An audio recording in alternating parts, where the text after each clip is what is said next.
하나님 아버지, 주님의 말씀을 또 공부할 수 있도록 모든 환경과 여건을 마련해 주셔서 감사드립니다.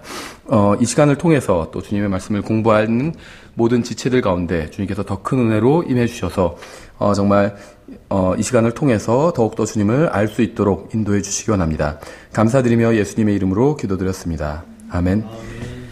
예, 저희 지난 시간에 이제 그 영감에 대해서 살펴봤습니다. 그래서 뭐 여러 가지로 저희가 여러 가지 면을 살펴봤지만 이제 한마디로 결론을 내리면 영감이란 것은 하나님께서 자신의 말씀을 우리들에게, 사람들에게 전해주시는 방법이라고 보시면 됩니다. 근데 하나님의 말씀 자체는 완벽하잖아요. 그래서 그 완벽한 말씀을 이제 인간에게도 그 완벽한 그대로 전해주시는 방법이 바로 영감이라고 보시면 돼요. 그래서 성경은 영감받았다. 우리가 이렇게 말하잖아요. 이 말을 다른 말로 하면 성경은 하나님의 말씀이다 라는 말로 볼 수가 있고, 또 다른 말로 하면 성경은 완벽하다 이런 말로 바꿀 수 있습니다. 그래서 이 영감 자체에 대해서 정의를 내리기는 쉽지 않지만 이 성경이 영감받았기 때문에 일어난 결과에 대해서 이야기하기는 어렵지 않습니다. 성경이 영감받았기 때문에 성경은 완벽한 책이 되었습니다. 그래서 성경이 영감받았다 이 말을 한마디로 정의하면 성경은 완벽한 책이다 이렇게 이야기할 수 있습니다. 만약에 성경이 영감받았다 할지라도 완벽한 책이 아니라면 영감이란 것이 아무런 의미가 없다는 거죠.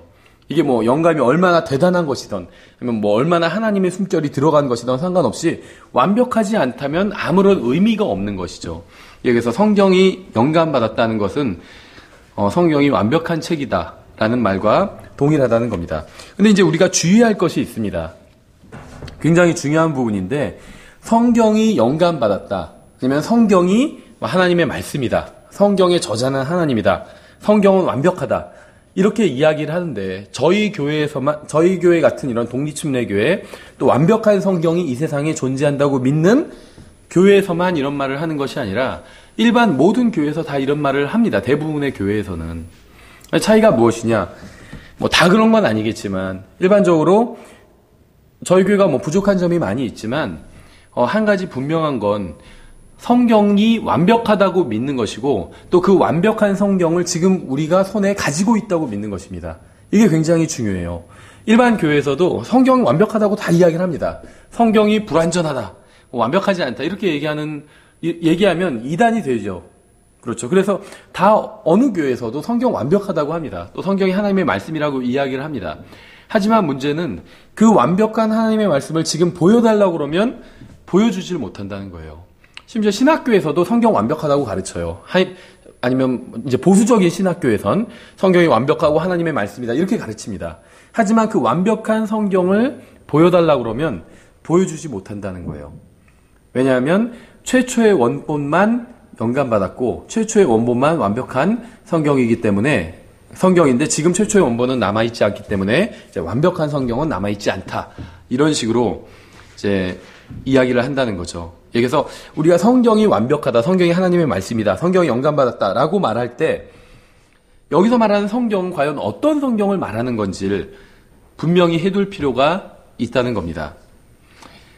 최초의 원본만이 성경이다 이런 생각을 갖고 있다면 결국 그것은 지금 이 세상엔 완벽한 성경이 없다는 그러한 주장이 되어버립니다.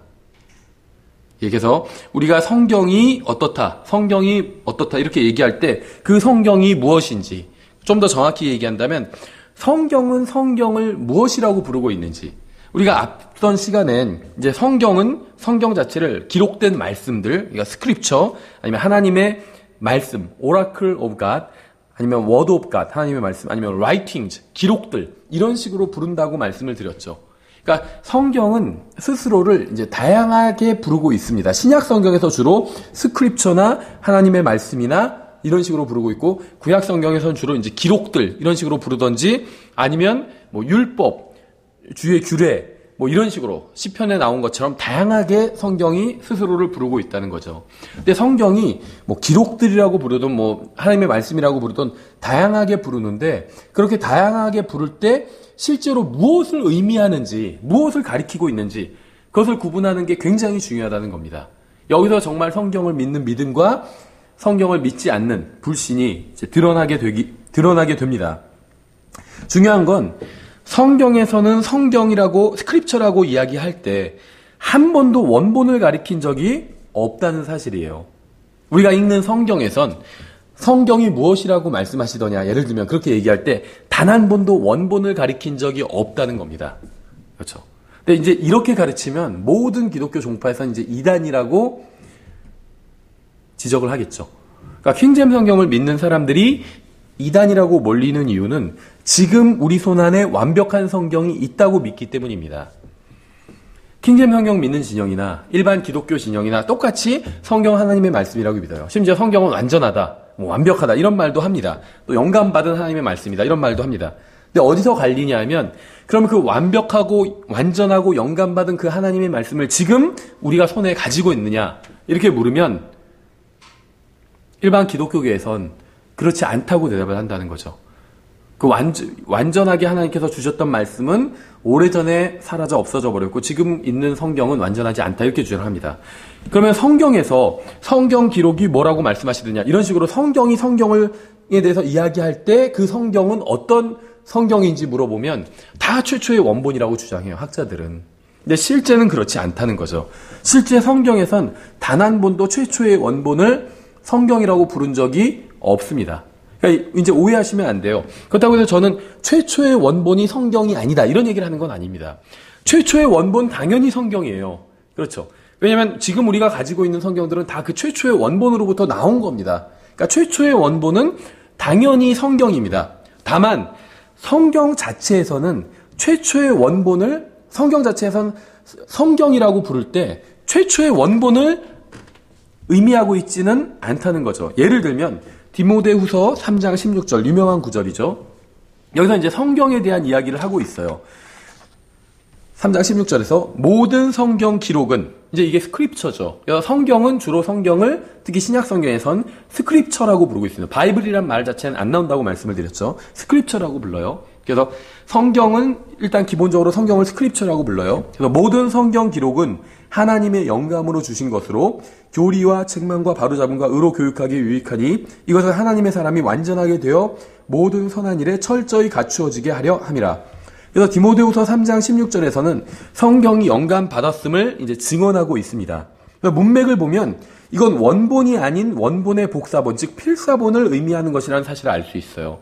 그러니까 여기서 모든 성경 기록이 하나님의 영감으로 주신 것이다. 이 얘기를 하고 있는데 여기서 말하는 성경 기록이 원본을 가리키는 것이 아니라 원본 포함되겠지만 원본을 가리키는 것이 아니라 특히 여기서 지금 모든 성경이라고 할 때 어떤 성경을 가리키냐 이렇게 묻는다면 구체적으로 묻는다면 원본과 필사본 다 포함이지만 구체적으로 물으면 필사본을 가리키고 있다는 거예요. 원본이 아니라. 그걸 어떻게 알 수 있냐면 바로 앞절인 15절을 보면 알 수 있습니다. 15절에 뭐라고 말씀하고 있냐면 또 어린아이 때부터 지금 디모데 후서는 디모데에게 사도 바울이 보내는 편지죠. 에베소의 에베소 교회의 목사인 젊은 사역자인 디모데에게 사도 바울이 이제 겉면에 어떤 말씀을 기록한 편지죠. 또 어린아이 때부터 디모데가 거룩한 성경 기록들을 알았나니 그것들이 능히 너를 지혜롭게 하여 그리스도 예수님 안에 있는 믿음을 통해 구원에 이르게 하느니라. 디모데가 어린아이 때부터 거룩한 성경 기록들을 알았대요. 그럼 여기서 말하는 거룩한 성경 기록들은 원본일까요? 필사본일까요? 복사본일까요? 복사본이겠죠. 디모데는 지금으로부터 2000년 전에 살던 사람이고 성경의 원본은 예를 들면 모세오경 같은 경우는 디모데가 살던 시대로부터 다시 1500년을 거슬러 올라가잖아요. 그러니까 디모데는 2000년 전 사람이고 예를 들면 디모데가 가지고 있던 모세오경은 3500년 전의 기록이라는 거죠. 그럼 디모데와 구약 성경의 원본 사이에는 최소한 평균적으로 한 1000년 정도의 간격이 있다는 겁니다. 근데 바울은 디모데가 어릴 때부터 거룩한 성경 기록들을 알았대요. 그럼 디모데가 원본을 보고 알았을까요? 성경 기록들에 기록된 그 내용을? 그건 아니라는 거죠. 디모데는 원본을 읽은 적이 없어요. 원본을 본 적도 없고 어떤 학자도 그렇게 주장한 사람은 없겠죠. 디모데가 읽고 있었던 성경은 원본이다 이렇게 주장한 사람은 없습니다. 그건 불가능해요. 디모데는 무슨 제사장도 아니었고 서기관도 아니었고 평범한 그리스도인이었어요. 하나님의 백성 중에 한 사람이었다는 거예요. 평범한 한 사람. 근데 성경의 원본을 갖고 있었을 리가 없겠죠. 그리고 디모데 시대에는 이미 원본이 다 사라지고 없었겠죠. 그러니까 디모데가 읽고 있었던 성경은 복사본이었습니다. 복사본, 원본이 아니라. 근데 그 복사본을 성경은 성경 기록, 성경이라고 부르고 있어요. 또 3장 16절에서 그 복사본이 하나님의 영감으로 주신 것이라고 선언하고 있다는 거죠. 그러니까 성경을 어떻게 부르냐면 원본을 성경이라고 부르지 않는다는 겁니다. 원본도 성경이지만 성경은 그렇게 부르지 않는다는 거예요. 그러니까 저는 지금 원본이 성경이 아니라고 하는 얘기는 아닙니다. 원본 당연히 성경이에요. 근데 성경은 원본을 성경이라고 부르지 않고 복사본, 필사본을 성경이라고 부르고 있다는 겁니다. 이것이 우리가 이 성경 문제를 접근하는 방법이에요. 그러니까 성경 문제를 접근할 때도 성경으로 믿음을 통해서 이 문제를 우리는 해결해야 된다고 믿습니다. 왜냐하면 구원에 관한 문제를 접근할 때 우리가 어떤 세상 문서를 뒤지는 것이 아니라 성경을 찾아보고 성경에서 구원에 대해서 무엇이라고 말씀하시는지를 찾아보고 결론을 내리는 것처럼 성경 문제에 대해서도 성경을 보고 결론을 내려야 된다는 거죠. 근데 일반적인 세상에서 신학교에서 가르치는 원문 비평은 이런 식으로 접근하지 않습니다. 철저하게 이제 필사본만을 가지고 접근을 합니다. 전제는 원본만이 완벽하다 이런 전제를 가지고 있고 그 다음에 이제 필사본을 가지고 이 원문비평 문제에 접근을 하려고 그래요. 근데 문제는 뭐냐면 필사본 중에서도 자신들이 만든 어떤 규칙이 있어요. 짧은 본문이 더 가치 있다. 예를 들면 그런 것들. 또 연대가 오래된 것일수록 더 가치가 있다. 또 이런 전제들. 그래서 그런 전제에 맞는 필사본만이 가치 있는 필사본이다. 그래서 그런 전제에 맞지 않는 대부분의 필사본은 큰 가치가 없는 필사본이다. 이런 식으로 자기들이 만든 특정한 규칙이 있다는 겁니다. 그래서 그 규칙에 맞는 성경만이 더 좋은 성경이다. 완벽하다는 얘기는 안 해요. 더 좋은 성경이다. 이런 식으로 이야기를 한다는 거죠. 근데 그런 식의 어떤 접근은 우리가 나중에 살펴보겠지만 어떤 논리적으로도 맞지 않고 그다음에 성경적으로도 맞지 않습니다. 우리가 이 다른 모든 문제와 마찬가지로 구원과 어떤 예수님의 재림과 이런 모든 문제와 마찬가지로 이 성경 문제에 대해서도 성경을 가지고 따져봐야 된다는 거죠. 근데 방금 읽은 것처럼 성경은 필사본을 성경이라고 부르고 있다는 거예요. 디모데가 읽은 그 필사본을 그걸 성경 기록이라고 부르고 있다는 거죠. 그건 성경의 복사본에 불과하다 이렇게 부르는 것이 아니라 성경 기록이라고 그렇게 부른다는 거예요. 디모데가 읽었던 그 필사본 자체를, 복사본을. 그래서 여기서 말하고 있는 이제 디모데 후서 3장 15절 16절에서 말하고 있는 성경은 일단 구약 성경입니다. 디모데가 어린 시절부터 가지고 있고 또 읽었던 성경이 모세와 선지자들이 기록한 원본이라고 생각하는 사람 아무도 없겠죠. 그래서 디모데가 읽던 성경은 이제 필사본이 분명합니다. 그래서 성경에서 성경이라고 말할 때 원본만이 아니라 원본이 당연히 성경이겠죠. 전 그걸 부인하는 게 아닙니다. 근데 원본만이 아니라 필사본도 성경이 충분히 될 수 있다는 거예요. 똑같은 성경이라는 겁니다. 그러니까 원본도 성경이죠. 필사본도 똑같이 성경이라는 겁니다. 왜냐하면 사도 바울은 이 디모데가 읽었던 필사본을 성경이라고, 성경의 복사본이다 이렇게 부르지도 않는다는 거예요. 그냥 성경 기록이라고 똑같이 부른다는 거죠. 그렇기 때문에 원본과 필사본이 동일한 가치를 지닌다는 겁니다. 이 세상에서는 그렇게 가르치진 않죠. 원본과 복사본이 있으면 항상 원본이 더 가치가 있죠. 하지만 이 성경에서는 다르다는 거예요. 원본과 복사본이 있으면 그 가치는 동일하다는 겁니다. 다 성경이라고 부르고 있다는 거죠. 성경 자체는. 사도시대의 그 누구도 최초의 원본을 가지고 있지 않았습니다. 예수님께서는 성경을 읽으셨고 바나바는 성경을 공부했어요. 사도행전 17장에 보면. 예수님도 성경을 읽으셨어요. 그렇죠. 예수님께서 그 지상사역을 하실 때 안식일마다 가셔서 성경을 읽으셨잖아요. 그 중에서 이제 성경에 기록된 게 몇 개 나오죠. 이사야서를 읽으셨다든지 이런 성경 본문을 읽으셨는데 그 회당에 있던 성경의 원본은 아니었을 거라는 거죠. 다 복사본이라는 겁니다. 원본은 이미 1000년 전에 다 없어져 버렸어요.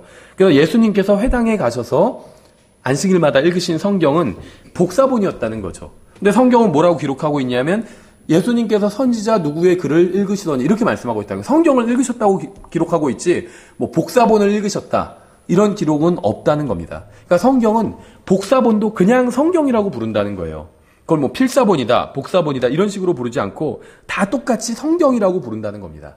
원본이나 필사본이나 성경은 구분하지 않고 필사본이라고 부른다는 거예요. 우리가 처음에 이제 용어에 대해서 공부할 때 그 용어를 여러 가지 용어들을 우리가 살펴본 이유 중에 하나가 이제 학자들이 그 용어를 가지고 이제 등급을 매긴다고 말씀을 드렸죠. 그래서 원본이 가장 가치가 있고 그 다음에는 필사본이고 그 다음에는 이제 그 원문이고 텍스트 그 필사본을 다시 짜집기해서 만든 게 원문이라고 말씀드렸죠. 원문이고 그 다음에는 이제 이런 버전이고 그 다음에는 또 버전에서 다시 번역한 트랜스레이션 이런 식으로 뭐 이외에도 또 단계들이 더 있을 수 있어요. 어쨌든지 간에 크게 보면 이런 단계들을 만들어 놓고 위의 단계의 성경이 더 뛰어난 것처럼 이렇게 주장한다는 겁니다. 그러니까는 버전보다는 원문이 더 뛰어나고 무슨 말이냐면 킹 제임스 버전이잖아요. 킹 제임스 버전보다는 뭐 네슬 알란드 원문이 더 뛰어나다 무조건 이렇게 생각한다는 거죠. 그런 주장을 하고 원문보다 필사본 더 뛰어나고 그래서 어떤 원문 갖고 얘기하면 바른 원문을 갖고 와서 얘기하면 원문에 그렇게 돼 있지만 또 필사본 뭐 바티칸 사본은 이렇게 돼 있다 이런 식으로 나간다는 거죠. 또 그 필사본보단 원본이 더 뛰어나고 이런 등급을 나누고 있지만 성경은 그렇지 않다는 겁니다. 원본과 필사본의 권위를 똑같이 두고 있다는 거예요. 성경은 단 한 번도 원본과 필사본을 차별한 적이 없다는 겁니다. 성경에 나온 뭐 95% 이상의 성경은 다 필사본을 의미하고 있어요. 원본을 말한 적이 거의 없다는 거죠. 사도행전 17장에서 성경에 어떻게 되었다. 성경을 연구했다. 뭐 바나바가 성경을 열심히 연구하는 사람이었다. 이렇게 말씀하고 있는데 거기서 말하는 성경이 원본일 리가 없다는 겁니다. 그렇죠. 다 필사본이라는 거예요. 그래서 성경은 필사본을 성경이라고 부르고 있습니다. 원본을 성경이라고 부르지 않고 원본도 당연히 성경이지만 필사본을 성경이라고 부르고 있다는 거죠. 그래서 지난 6,000년 동안 최초의 원본들이 한 권의 책으로 모여서 성경을 이룬 적은 단 한 번도 없습니다. 그렇게 성경의 여러 권, 구약 39권, 신약 27권 이런 것이 모여서 성경으로 불린 것은 필사본과 번역본이에요. 원본은 한 번도 그렇게 불린 적이 없다는 거죠. 또 우리가 봐야 될 것은 뒤에서도 다시 좀 그 관점을 달리해서 자세히 살펴보겠지만 원어 성경에만 성경이라고 부르신 적도 없다는 거예요. 그러니까 성경은 원본만 성경이라고 부른 적이 없고 필사본도 성경이라고 부르고 있죠. 근데 이것만 중요한 것이 아니라 또 다른 그 중요한 포인트는 무엇이냐면 원어 성경만 성경이라고 부르고 있지도 않다는 겁니다. 성경은 크게 두 가지 언어로 기록되어 있죠. 구약은 대부분 히브리어고 신약은 대부분 그리스어죠. 성경에서 성경이라고 말할 때는 히브리어나 그리스어와 같은 원어로 기록된 성경만을 의미하는 것이 아닙니다. 성경은 번역본에 대해서도 성경이라고 분명히 말씀하고 있어요. 예를 들면 창세기 42장부터 45장을 보면 요셉이 이제 형제들을 만나는 장면이 나오는데 히브리어가 아닌 이집트어를 사용하게 됩니다. 요셉이 처음엔 자기의 존재를 이제 형제들에게 가렸잖아요. 물론 이제 이것이 예언적으로 보면 예수님의 형제들인 유대인들이 예수님을 2000년간 알아보지 못하잖아요. 그러다가 나중에 대환란 때 이제 예수님을 받아들이게 되죠. 메시아로. 이제 이런 어떤 그 모형을 이루고 있는데 요셉을 보고도 그 형들은 그게 자기들의 그 형제인 요셉인지 알아보지 못합니다. 창세기 42장 23절에서 요셉이 통역자를 통해 그들에게 말하였으므로 형들에게 말하였으므로 그들이 요셉이 자기들의 말을 알아듣는 줄을 알지 못하였더라. 이렇게 말씀하고 있습니다. 그래서 이집트어에서 히브리어로 기록된 번역도 영감받은 거죠. 그렇죠. 창세기는 히브리어로 기록이 됐습니다. 이건 뭐 모든 학자들 다 인정하는 부분이에요. 근데 창세기는 히브리어로 기록이 됐는데 요셉이 창세기 42장부터 45장까지 나온 요셉의 말들은 처음에 이집트어로 행해진 것들이라는 것이죠. 요셉이 이집트어로 한 것을 모세가 그걸 히브리어로 기록을 한 것입니다. 그렇죠. 신약 성경에서도 비슷한 경우가 나와요. 사도행전 21장에 나오는데 40절에 총대장이 그에게 허락하거늘 바울이 계단 위에 서서 백성에게 손짓하여 매우 조용하게 하고 그들에게 히브리 말로 말하여 이르니라. 22장 2절에서도 그가 히브리 말로 자기들에게 말하는 것을 그들이 듣고 더욱 잠잠하거늘 바울이 이르되. 그러니까 사도 바울은 히브리어로 말했지만 성경은 그리스어로 기록됐습니다. 신약 성경은. 이와 같이 번역도 영감받은 성경이 될 수 있다는 거죠. 그렇죠. 그러니까 학자들은 번역은 영감받을 수 없다 이렇게 주장하지만 그건 성경을 통해서 보면 전혀 사실이 아니라는 겁니다. 이제 이 부분에 대해선 저희가 나중에 그 원본과 번역본 그 사과에서 좀 더 자세히 살펴보도록 하겠습니다. 이제 3과 내용을 들어가 보도록 하겠습니다. 이제 성경의 보존에 대해서 살펴보겠습니다. 성경이 영감으로 주어진 이후에 오늘날 우리의 손에 들어오기까지 많은 시간이 흘렀죠. 16세기에 이제 활자가 발명되기 전까지는 성경을 보급하기 위해서는 손으로 베껴 써야만 했습니다. 그래서 손으로 베껴 쓰는 과정을 통해서 성경이 이제 마모되기도 했겠죠, 과거에는. 그래서 성경은 시간이라는 어떤 바다를 항해하면서 그 본문에 이제 손상을 입게 됩니다. 베껴 쓰다 보면 실수도 나올 수 있잖아요. 그래서 최초의 이 원본은 1세기도 채 지나지 않아서 아마 낡아 없어졌을 거예요. 사람이 손으로 베껴 쓰다 보니까 필사본끼리도 서로 다른 본문이 나오게 되었습니다. 그리고 어떤 사람들은 불순한 의도를 가지고 성경을 의도적으로 변개를 시켰을 겁니다. 하나님께서 사람을 통해서 성경을 주시듯이 마귀도 사람을 통해서 성경을 변개시켰습니다. 마귀는 이러한 일을 항상 의롭고 경건해 보이는 사람들을 통해서 이제 수행했습니다. 그래야 사람들이 눈치채지 못하기 때문이겠죠. 성경 변개의 뒤에는 항상 악한 영적 세력이 존재하고 또 하나님께서 말씀을 주신 순간부터 지금까지 끊임없이 성경을 공격하고 있습니다. 성경을 변개했다 이런 얘기를 하면 어떤 사람들은 그게 말이 되냐, 성경 어떻게 변개되냐, 서로 좀 다른 거 가지고 무슨 변개됐다느니 뭐 마귀가 공격했다느니 이런 말은 좀 지나친 거 아니냐 이런 얘기를 하는 사람들도 있는데, 하나님께서 처음에 자신의 말씀을 주신 순간부터 지금까지 성경은 항상 마귀에 의해서 공격받아 왔습니다. 창세기 3장에도 나오잖아요. 하나님께서 성경을 자신의 말씀을 아담과 이브에게 주셨는데 마귀가 그 말씀을 공격하는 부분이 나오죠. 뭐 그것뿐만이 아니라 예레미야서에도 나오고 그다음에 그 고린도 후서 같은 곳에서도 나옵니다. 사도 바울이 우리는 성경을 변개시켜서 어떤 이득을 취하는 사람과는 다르다 이런 얘기를 하고 있잖아요. 또 예레미야서에서도 하나님의 말씀을 변질시키는 사람들이 있다 이렇게 대언자가 이야기를 하고 있죠. 그러니까는 성경 변개는 비단 어떤 19세기, 20세기만의 일이 아니라 2000년 전, 3000년 전에도 있었던 일이라는 거죠. 창세기 그 마귀가 성경을 변개시키는 부분을 보면 굉장히 의미심장합니다. 창세기 2장 16절부터 17절에 주 하나님께서 남자에게 명령하여 이르시되 동산의 모든 나무에서 나는 것은 내가 마음대로 먹어도 되나 선악을 알게 하는 나무에서 나는 것은 먹지 말라. 그 나무에서 나는 것을 먹는 날에 내가 반드시 죽으리라 하시니라. 반드시 죽으리라는 거는 100%죠. 그러니까 우리가 얘기할 땐 그냥 강조하기 위해서 반드시 must란 단어를 쓸 때도 있지만 원래 영어에서는 이제 must란 것은 100%를 의미합니다. maybe는 50%고 must는 100%예요. 그렇죠. 그래서 성경에서는 이 단어 must란 단어를 쓸 때는 항상 100%일 때만 씁니다. 예수님께서 요한복음 3장에서 너희가 반드시 다시 태어나야 하리라 할 때도 must를 쓰셨죠. 100%예요. 100%. 그러니까 50%가 아니라는 것, 해도 되고 안 해도 되는 것이 아니라 반드시 다시 태어나야 되죠. 다시 태어나지 않으면 큰일 나죠. 영원히 지옥에서 불길 가운데 고통당하게 되잖아요. 그래서 100%인 건데 여기서도 똑같은 must를 쓰고 있다는 거죠. 그래서 그 선악과를 먹는 날에는 100% 죽으리라고, 반드시 죽으리라고 하나님께서 말씀하셨습니다. 3장 1절에 이제 뱀은 주 하나님께서 만드신 들의 어떤 짐승보다 더 간교하더라. 그가 여자에게 이르되 참으로 하나님께서 말씀하시기를 너희는 동산의 모든 나무에서 나는 것을 먹지 말라 하시더냐 하니 여자가 뱀에게 이르되 우리가 동산의 나무들의 열매는 먹어도 되나 동산의 한가운데 있는 나무의 열매에 관하여는 하나님께서 이르시되 너희는 그것을 먹지도 말고 만지지도 말라. 너희가 죽을까 염려하노라 하셨느니라. 하나님께서는 반드시 죽으리라 이렇게 말씀하셨는데 죽을까 염려하노라 50%로 바뀌었죠. 죽을 수도 있다는 거죠. 죽을 수도 있다. 죽을까 염려하노라. 그러니까 하나님께서 100%를 말씀하셨는데 인간이 50% 지금 죽을 수도 있다. 이런 식으로 변개시켜버린 거예요. 그랬더니 이제 마귀의 반응을 보세요. 하매 뱀이 여자에게 이르되 너희가 절대로 죽지 아니하리라. 하나님의 말씀을 완전 바꿔버린 거죠. 100% 죽으리라. 반드시 죽으리라 하셨는데 이걸 죽을까 염려하노라. 이렇게 50%로 바꿔버리니까 그 다음엔 하나님의 말씀을 이제 정면으로 부인해버리는 거죠. 절대로 죽지 아니하리라.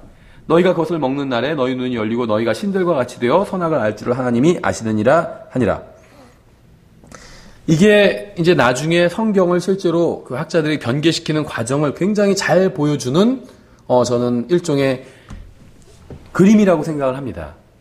무슨 말이냐면 성경을 변개시킬 때 처음부터 본문에 손을 대지 않습니다. 그러니까 예를 들면 이제 성경 변개의 역사는 깊지만 이제 성경이 본격적으로 변개돼서 이제 이게 인쇄돼서 나온 것은 이제 20세기부터 그렇게 나오게 됐죠. 그래서 예를 들면 이제 변개돼서 본격적으로 나온 최초의 성경이라고 본다면 이제 RV를 들 수가 있어요. 리바이스드 버전을 들 수가 있습니다. 영국에서 1881년에 나왔죠. 물론 이 성경 전에도 변개된 영어 성경이 있었어요.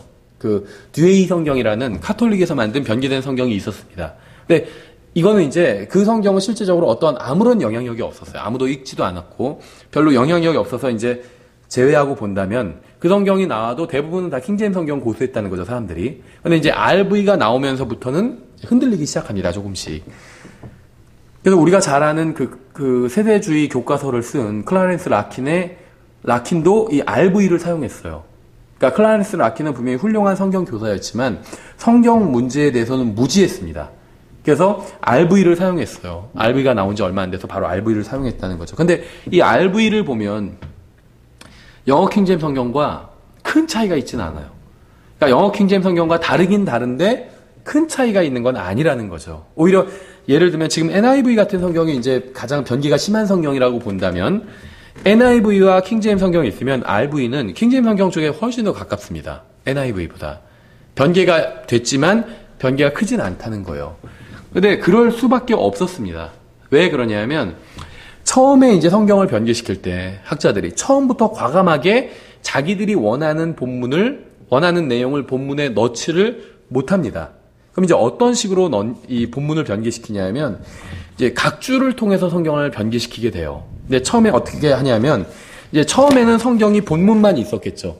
400년 동안 킹제임스 성경 본문만 사람들이 이 본문을 하나님의 말씀이라고 믿었어요. 그래서 본문이 있었는데 학자들이 이제 이 본문에 손을 대기 시작해요. 처음에 어떻게 손을 대냐면 처음엔 각주를 답니다. 그래서 본문이 있으면 본문 건드리진 않아요, 일단. 각주만 달아요. 그래놓고 이 각주 아래에 이제 설명을 해놓기를 어떤 사본에는 다른 식으로 되어 있다, 요 단어가. 이런 식으로 이야기를 합니다. 그럼 약간 성경을 읽다가, 독자들은 각주가 없을 땐 다 하나님 말씀으로 그냥 받아들였어요. 각자의 각주를 보고선, 어떤 사본에는 이 단어가 없다고 돼 있다. 이 구절이 없다고 돼 있다. 이걸 보면, 이게 원래 성경에 포함되지 않을 수도 있겠구나. 포함될 수도 있고, 아닐 수도 있겠구나. 이렇게 의심만 집어넣는 거죠. 이게 바로 죽을까 하노라 같은 그 단계인 거예요. 의심의 단계인 거예요. 각주를 통해서. 그래놓고는 그렇게 해서 성경을 출간했는데도 사람들이 큰 반발이 없어요. 그럼 이제 다음 단계로 넘어갑니다. 그 다음 단계는 본문을 내려요. 그 각주를 올려버립니다. 그래서 본문에 예를 들면 단어를 바꿔버려요. 예를 들면 하나님께서 육체 안에서 나타나셨다. 이거를 여기에 하나님의 각주를 달아서 그는이라고 바꿔요. 그는 어떤 사본엔 그는이라고 돼 있다. 그렇게 각주를 달아버려요. 근데 사람들이 별로 반응이 큰 반발이 없으면 이 각주를 올리고 본문을 내려요. 그래서 그는 육체 안에서 나타났다고 각주를 달고 어떤 사본에 하나님이라고 돼 있다. 이렇게 각주를 달아버리는 거예요. 그래놓고 그 다음에는 나중에 이 각주를 삭제해버려요. 그래서 그는 육체 안에서 나타났고 이걸 본문으로 확정시켜버리는 거예요. 이게 몇십 년간 걸쳐서 이제 이루어지는 일입니다. 그러니까 성경 변개가 하루아침에 이루어지지는 않아요. 오랜 시간을 두고 이런 식으로 본문과 각주를 달아놓고 나중엔 본문과 각주를 바꿔치기 해버린다는 거죠. 그리고 나중에는 각주를 날려버리는 겁니다. 그럼 마치 그것이 본문인 것처럼. 그게 이제 변개의 방법이라는 거예요. 여기서도 그 방법이 나오죠. 하나님께서는 100% 반드시 죽으리라 말씀하셨는데 처음에는 죽을까 하노라. 사람은 그렇게 변개시켰죠. 그러니까 마귀가 정면으로 부인하고 나오잖아요. 하나님의 말씀을. 그러니까 마귀의 공격에 사람이 흔들리면 그 다음부터 마귀가 정면으로 부인하고 나와요. 절대로 죽지 아니하리라. 이렇게 나왔잖아요. 그렇죠. 만약에 여기서 이브가 죽을까가 아니라 하나님께서 반드시 죽으리라고 하셨다. 이렇게 얘기했다면 마귀가 이렇게 나오지 못했을 거예요. 이건 우리 신앙생활도 마찬가지예요. 하나님께서 우리에게 하신 말씀들이 있잖아요. 우리가 성경을 읽고 하나님께서 나를 향하신 하나님의 뜻이 이것이구나. 이렇게 알고 있는 것들이 있습니다. 근데 마귀가 때로는 그걸 우리에게 흔들어요. 우리의 마음속에 의심을 줘서 하나님 말씀이 맞긴 맞는데 이런 상황에서는 그래도 그렇게 할 수는 없지. 예를 들면 그런 마음을 줍니다. 그럼 우리가 그 마귀가 주는 마음을 붙잡아 버리면 나중에는 마귀가 하나님 말씀을 부인하게 만든다는 거예요. 아, 이런 상황엔 그 하나님 말씀이 적용되는 게 아니야. 부인해 버린다는 거예요.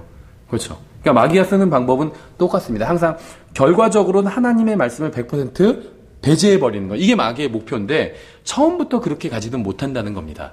그래서 처음에는 의심을 주고 그 다음에 그 의심을 받아들이면 아 그래 뭐 죽을 수도 있겠다.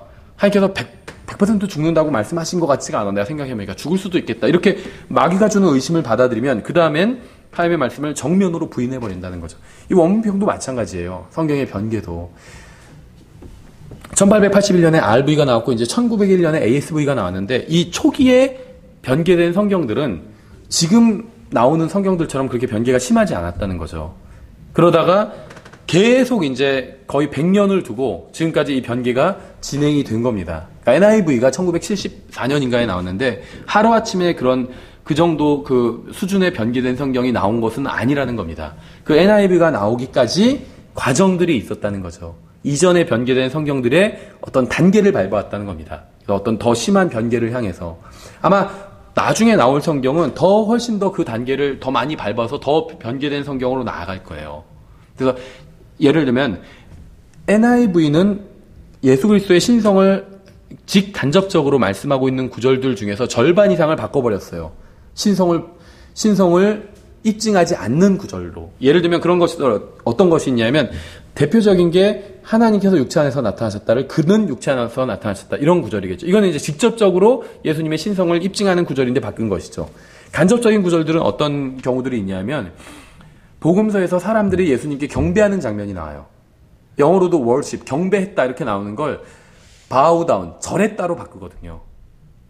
그러면 경배하는 것과 절하는 게 그 외부적인 어떤 그러니까 보이는 행동은 비슷할 수 있습니다. 둘 다 경배하기 위해서도 절을 하잖아요. 그렇죠? 절하기 위해서는 당연히 절해야 되는 것이고 행동은 비슷한데 경배했다는 것은 다분히 종교적인 어떤 그 뉘앙스가 들어가 있다는 거죠. 그 성경에 의하면 하나님께만 경배할 수 있는 것이고 사람들이 베드로도 누군가 자기에게 경배하려고 할 때 막았잖아요. 경배하지 말라고 그러고 또 천사도 막았죠. 경배하려고 할 때 그 요한이 경배하려고 할 때 경배하지 말라고 그랬죠. 왜냐하면 하나님께만 경배할 수 있기 때문에. 그래서 복음서에서 예수님께서 경배를 받으시는 장면을 통해서 우리는 예수님께서 하나님이시라는 걸 자연스럽게 독자들이 배워갈 수 있는데 그걸 다 절하다로 바꿨다는 거죠. 경배하다라는 단어를 절하다로 바꿨다는 겁니다. 그럼 절하는 거는 부모님께 절할 수도 있고 부모님께 경배하는 건 잘못이지만 부모님께 절하는 건 잘못이 아니잖아요. 절할 수 있죠. 부모님이 아니라도 자기보다 더 높은 사람에게 또 연장자에게 절할 수 있잖아요. 연장자에게 경배하는 건 잘못이지만 절하는 건 잘못이 아니라는 거죠. 그래서 이런 식으로 예수님의 신성에 관한 구절들을 절반 이상 바꿔버렸다는 겁니다. NIV 같은 경우에. NIV보다 더 나중에 나오는 성경들은 이런 것들을 더 많이 바꿔버릴 수도 있다는 거죠. 그래서 실제로 NIV를 뉴에이지 성경 역본들이라는 그 책에 나와 있는 내용이에요. NIV의 편집자 중에 한 명이 그런 얘기를 했어요. 자기는 예수님의 신성을 믿지 않는다는 거예요. 성경에 예수님의 신성에 대해서 말하고 있는 구절이 그렇게 많지는 않다. 이렇게 얘기를 하거든요. 자기들이 바꿨으니까 많지 않은 거죠. 거기서 말하는 성경은 NIV를 말하는 것이고 당연히. 그러니까 자기들이 예수님의 신성을 믿지 않기 때문에 예수님의 신성을 직간접적으로 입증하고 있는 구절들을 변기시키고 있는 거죠. 그렇죠? 그래서 그 창세기 2장과 3장을 통해서 우리가 알 수 있는 것은 마귀는 처음부터 하나님의 말씀을 공격했다는 겁니다. 근데 처음에는 의심하게 했다는 거예요. 마귀가 굉장히 과감하지가 않습니다. 눈치를 본다는 거죠. 처음에는 의심하게 합니다. 하나님의 말씀을. 그리고 인간이 하나님의 말씀이 아닌 마귀의 말을 신뢰하자마자 바로 하나님의 말씀을 정면으로 부인해버려요. 이게 마귀의 속성이에요. 그렇죠. 지금은 더 이런 작전을 쓰고 있는 거죠. 하나님께서는 자신의 말씀이 훼손되는 것을 방관하지만은 않으셨겠죠. 하나님께서는 자신의 말씀인 성경을 보존하신다는 약속을 여러 번 하셨습니다. 성경의 역사는 성경 보존의 역사예요. 그래서 지난 2000년 동안 기독교 역사를 돌아보면 하나님께서 성경을 어떻게 보존하셨는지 볼 수 있습니다. 성경이 보존되어야 되는 이유는 여러 가지가 있는데 첫 번째는 하나님께서 성경의 보존을 약속하셨기 때문입니다. 가장 대표적인 구절이 시편 12편 6절 7절이죠. 그 성경의 이 시편 12편 6절부터 7절은 보존과 영감에 대해서 동시에 말씀하고 있는 구절입니다. 자, 읽어보면 주의 말씀들은 순수한 말씀들이니 흙 도가니에서 정제하여 7번 순수하게 만든 은 같도다. 오 주여, 주께서 그것들을 지키시며 주께서 그것들을 이 세대로부터 영원히 보존하시리이다. 6절은 영감과 관련이 있어요. 우리가 지난 시간에 살펴봤었죠. 주의 말씀들은 순수한, 순수한 말씀들이래요. 순수한 말씀들. 순수하다는 건 100%를 의미하는 거거든요, 여기서는. 오류가 없는 순수한 말씀들이고 또 그 순수한 말씀들을 주님께서 영원히 보존하셨다. 7절에서는 그렇게 말씀하고 있죠. 그래서 6절은 영감에 대한 말씀이고 7절은 보존에 관한 말씀입니다. 주님의 말씀이 순수한 말씀이란 것은 성경을 영감으로 주셨다는 의미예요. 하나님의 말씀에는 전혀 불순물이 없습니다. 하나님의 말씀은 전혀 오류가 없는 순수한 말씀이에요. 왜냐하면 그 말씀을 주신 분이 하나님이기 때문에. 7절에서는 직접적으로 주님께서 자신의 말씀을 지키신다고 말씀하고 있습니다. 성경을 주신 분이 하나님이신 것처럼 성경을 보존하시는 분도 하나님입니다. 주님께서는 성경을 영원히 보존하실 거예요. 그러니까 영감으로 주신 분도 하나님인데 성경을 주실 때도 인간들을 도구로 사용을 하시죠. 도구가 누구냐면 예를 들면 모세, 다윗, 시편은 다윗을 도구로 삼았고 모세오경은 모세를 도구로 삼았고 또 다음에 복음서 기자들 마태, 마가, 누가, 요한 같은 또 서신서는 바울을 도구로 삼으셨고 그러니까 성경을 주실 때 하나님께서는 인간을 도구로 삼아서 성경을 영감으로 주시죠. 마찬가지로 보존하실 때도 마찬가지예요. 사람을 도구로 삼아서 성경을 지키도록 보존하신다는 거죠. 어떤 사람들은 이 시편 12편 7절의 보존에 대한 약속의 대상이 하나님의 말씀인 성경이 아니라 이스라엘 사람들이라고 주장을 합니다. 왜냐하면 이제 영어로 보면 이것이 이제 주께서 그것들을 이 세대로부터 영원히 보존하시리이다 이렇게 되어 있는데 그것들이 영어로는 댐이거든요. 댐. 대명사로 받고 있죠. 그러니까 3인칭 이제 복수 대명사죠. 그래서 이 대명사는 사람도 받을 수 있고 이렇게 성경처럼 물질도 받을 수 있죠. 책, 물질도 받을 수 있어요. 사람도 받을 수 있고 그래서 어떤 사람들은 이 7절에서 그것들은 말씀이 아니라 댐이니까 그들이라고 번역돼서 사람을 받아야 된다 이렇게 주장을 합니다. 그래서 NIV는 이걸 어떻게 고쳤냐면 주께서 우리라고 고쳤어요. 우리, us라고 고쳤습니다. 그래서 주께서 우리를 이 세대로부터 영원히 보존하시리이다 이렇게 고쳐버렸어요. 개역성경은 3인칭 복수 대명사로 했지만 그것들이 아닌 그들이라고 하므로 역시 보존의 대상이 사람을 의미하는 것처럼 바꿨습니다. 개역성경 어떻게 되어 있냐면 여호와여 그들을 지키사 이 세대로부터 영원까지 보존하시리이다. 그러니까 킹제임 성경 흠자여는 지금 그것들이라고 했죠. 그럼 이거는 분명히 사람이 아닌 물질을 말하는 것이고 여기서는 자연스럽게 앞에서 말하고 있는 주님의 말씀들을 의미하는 거겠죠. 근데 개역성경에선 그들이라고 고쳐버렸어요. 그들. 그러니까 댐이긴 댐인데 영어로는 똑같죠. 그런데 한국말로는 이것이 물질, 하나님의 말씀이 아닌 인간, 사람을 가리키는 것이라고 오해할 수도 있게 고쳐버린 거죠. 그런데 7절의 그것들은 문맥을 보면 6절의 말씀들이 될 수밖에 없습니다. 대명사는 일반적으로 앞에 있는 실명사를 뒤에서 대명사로 받아요. 그렇죠. 그러니까 대명사는 일반적으로 100%다 그런 건 아니지만 그냥 일반적으로는 앞에 있는 실명사를 뒤에서 바로 다음 절에선 대명사로 받습니다. 그렇죠. 그래서 영어로 된 글들을 보면 실명사가 앞에서 나오면 그 바로 다음 절에서는 대명사로 받아요. 다시 실명사로 계속 받지는 않는다는 거죠. 일반적으로 영어 표현에서는. 이거 어느 나라에서나 마찬가지죠. 일반적으로. 그래서 당연히 여기서는 7절에서 그것들, 댐은 앞에서 나온 말씀들이 될 수밖에 없습니다. 이 히브리어 구약 성경도 우리가 뒤에서 보겠지만 보존된 히브리어 구약 성경이 있고 변개된 히브리어 구약 성경이 있어요. 원문들이. 근데 다 보존되었건 변개되었건 다 마소라 원문입니다. 그래서 마소라 원문에서 번역되었다. 이 말은 아무런 의미가 없어요. 마소라 원문은 아닌 게 없어요. 구약 원문은 다 마소라 원문이에요. 다만 이것이 이제 어느 가문 라인에서 나왔느냐에 따라서 뭐 보존되었다 아니면 변개되었다 이렇게 이제 평가를 할 수가 있는 건데 변개되었건 보존되었건 상관없이 모든 히브리어 구약 성경에서는 3인칭 복수 대명사로 되어 있습니다. 분명히. 댐으로 되어 있다는 거예요. 그러니까 NIV는 us라고 바꿨는데 이거를 우리를 주께서 우리를 이세대로부터 영원히 보존하시리라 이렇게 바꿔버렸는데 이거는 아무런 근거가 없어요. 보존되었던 변개되었던 어떤 히브리어 원문에도 1인칭 대명사로 복수형 대명사로 되어 있는 원문은 존재하지 않는다는 거죠. 그러니까 이거는 완전히 그냥 자기들이 원하는 대로 아무런 근거도 없이 바꿔버린 겁니다. NIV의 편집자들이.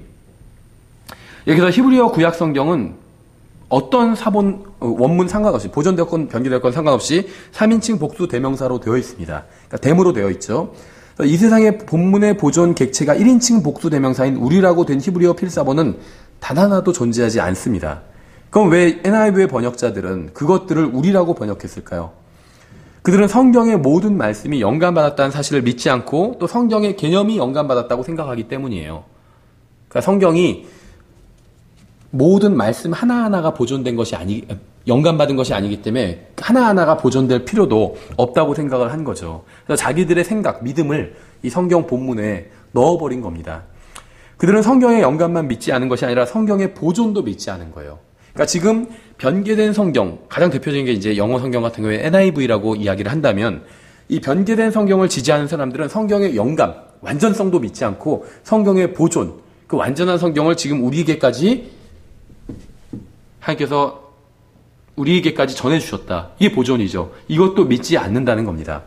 이 세상에는 완벽한 성경이 존재하지 않고 따라서 성경이 보존되지 않았고 보존될 리도 없기 때문에 7절의 복수 대명사는 3인칭이 말씀이 아니라 1인칭 이스라엘 사람들일 거라고 생각한다는 거죠. 그런데 학자들은 영어보다 원어가 더 권위 있다고 주장합니다. 그런데 7절이 우리라고 된 어떤 히브리어 필사본도 존재하지 않음에도 불구하고 그것들이라는 말을 삭제하고 우리라는 말을 넣어버린 겁니다. NIV를 번역한 학자들은 어떠한 히브리어 원문에도 존재하지 않는 단어를 첨가함으로 성경의 보존에 대한 말씀을 제거시켜버린 거예요. 그러니까 이 사람들은 하나님께서 성경을 보존하신다는 그 보존을 믿지 않기 때문에 성경을 보존하시지 않는데 자기들은 그렇게 믿는데 하나님께서 성경을 보존하신다고 말씀이 되어 있으면 이상하잖아요. 그래서 그거를 성경을 보존하시는 것이 아니라 사람을 보존하신다고 바꿔버리자 이렇게 바꿔버렸다는 거죠. 하나님께서는 여러 번에 걸쳐서 성경의 보존을 약속하셨어요. 신명기 4장 2절에도 나오죠. 너는 내가 너에게 명령하는 말에 더하거나 거기서에서 빼지 말라고 분명히 말씀하셨죠. 주의 말씀은 하나도 땅에 떨어지지 아니하리이다. 열왕기하 10장 10절, 이사야 40장 8절, 풀은 마르고 꽃은 시드나 우리 하나님의 말씀은 영원토록 서리라. 마태복음 5장 18절, 진실로 내가 너희에게 이르노니 하늘과 땅이 없어지기 전에는 율법의 1.1획도 결코 없어지지 아니하고 마침내 다 성취되리라. 누가복음 21장 33절, 하늘과 땅은 없어지겠으나 내 말은 없어지지 아니하리라. 하나님께서는 성경의 보존에 대해서만 약속하신 것이 아니라 성경을 변개하려는 자들에게 분명히 경고를 하고 계십니다. 계시록 22장에 나오죠. 18절, 내가 이 책의 대언의 말씀들을 듣는 모든 사람에게 증언하노니 만일 어떤 사람이 이것들에 다 더하면 하나님께서 이 책에 기록된 재앙들을 그에게 더하실 것이요 만일 어떤 사람이 이 대언의 책의 말씀들에서 빼면 하나님께서 생명책과 거룩한 도시와 이 책에 기록된 것들로부터 그의 몫을 빼시리라. 성경 변개에 대한 경고를 분명히 하고 계시다는 거죠. 하나님께서 성경의 변개에 대해서 경고하신 이유는 성경을 변개시키는 사람들이 있었기 때문입니다.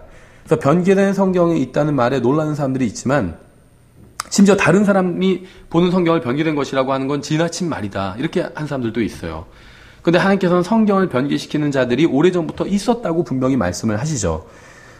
예레미야서 23장 36절, 다시는 주의 엄중한 부담을 언급하지 말라. 너희가 살아계신 하나님 곧 만군의 주 우리 하나님의 말씀을 왜곡하였으므로 각 사람의 말이 그에게 엄중한 부담이 되리라. 하나님 말씀 분명히 왜곡했다고 경고하고 책망하고 계시죠. 고린도서 2장 17절, 우리는 하나님의 말씀을 부패시키는 많은 사람들 같지 아니하고 오직 진실함에서 난 자같이 하나님에게서 난 자같이 하나님의 눈앞에서 그리스도 안에서 말하노라. 하나님의 말씀을 부패시키는 많은 사람들이 있다는 거죠. 성경 변개시키는 사람들이 있어요. 하지만 하나님께서는 자신의 말씀을 보존하시겠다고 분명히 말씀하셨습니다. 그래서 이번 시간에 저희가 공부한 걸 이제 한마디로 요약하면 하나님께서 성경을 영감으로 주셨다는 건 성경을 완벽하게 주셨다는 겁니다. 하나님의 말씀은 완벽한데 그 하나님의 말씀을 이제 인간에게 전해 주실 때 영감이란 방법을 통해서 완벽한 그대로 주셨다는 겁니다. 그래서 처음에 인간이 기록자가 기록한 그 원본은 완벽함을 가지고 있었겠죠. 근데 그 성경의 완벽함은, 하나님의 말씀의 완벽함은 처음에 원본에만 국한되는 것이 아니라 하나님께서는 자신의 말씀을 완벽하게 주신, 영감으로 주신 것처럼 또 완벽하게 그걸 보존해 주신다고 약속을 해 주셨어요.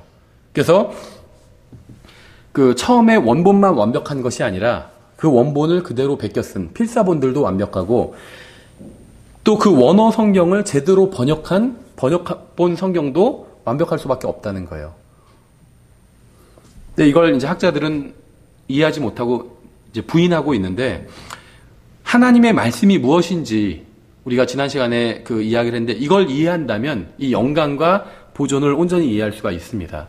하나님의 말씀은 제가 문자에 국한되는 것이 아니라고 말씀드렸죠. 한국말 성경을, 흠자형 성경을 읽다가 구원받을 수도 있고, 영어 킹제임 성경을 읽다가 구원받을 수도 있고, 원문, 그리스어 성경을 읽다가 구원받을 수도 있어요.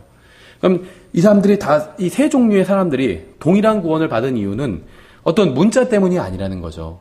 그 안에 있는 하나님의 말씀 때문이라는 거예요. 흠자역 안에도 하나님의 말씀이 있어요.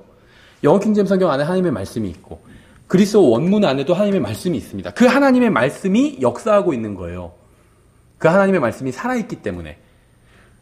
하나님의 말씀이 살아있는 거거든요. 그래서 그 살아있는 하나님의 말씀이 역사하기 때문에 구원받을 수 있다는 거죠. 그 말씀을 믿는 사람이, 받아들이는 사람이.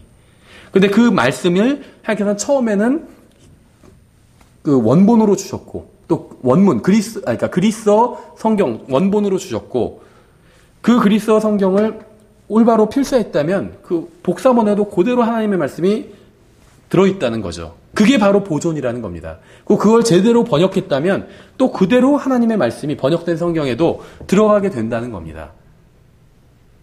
그게 바로 보존이라는 거예요. 그래서 하나님의 말씀이 보존되는 건 단순히 어떤 처음에 주신 원본 성경이 잘 보존된다 이것만이 아니라 그것을 제대로 똑같이 베껴쓰게 하나님께서 지켜주시고, 그게 이제 필사본이죠. 또 그것을 제대로 번역하게끔 하나님께서 또 인도해 주시고. 그래서 보존되었다는 말의 의미는 무엇이냐면, 한마디로 정의하면 영감이 보존되어 있다는 거예요. 영감이. 그래서 어떤 분은 번역된 성경엔 영감이 없다 이렇게 얘기하는데, 그러면 그건 하나님의 말씀이 아니에요. 우리가 성경을 하나님의 말씀이라고 이야기하는 이유는 영감이 있기 때문에, 하나님의 영감이 있기 때문에, 하나님의 숨결이. 근데 번역된 성경엔 영감이 없다고 한다면 그건 하나님의 말씀이 아니죠. 하나님의 숨결이 없는 거예요. 그럼 그거는 역사할 수가 없는 겁니다. 이 말씀이 살아있는 이유는, 우리가 이 말씀대로 살면 우리의 인생이 변하게 하게 되잖아요. 그 이유는 이 말씀이 하나님의 말씀이고 영감이 있기 때문이에요. 하나님의 숨결이 있기 때문에, 살아있기 때문이에요. 근데 번역된 성경엔 영감이 없다고 한다면 그 말씀을 통해서 우리가 변화될 수 없는 거죠. 그렇죠. 예, 그래서 우리가 다음 시간에 계속해서 이 보존에 대해서 좀 더 살펴보도록 하겠습니다. 예, 그래서 오늘은 여기까지 정리를 하겠습니다.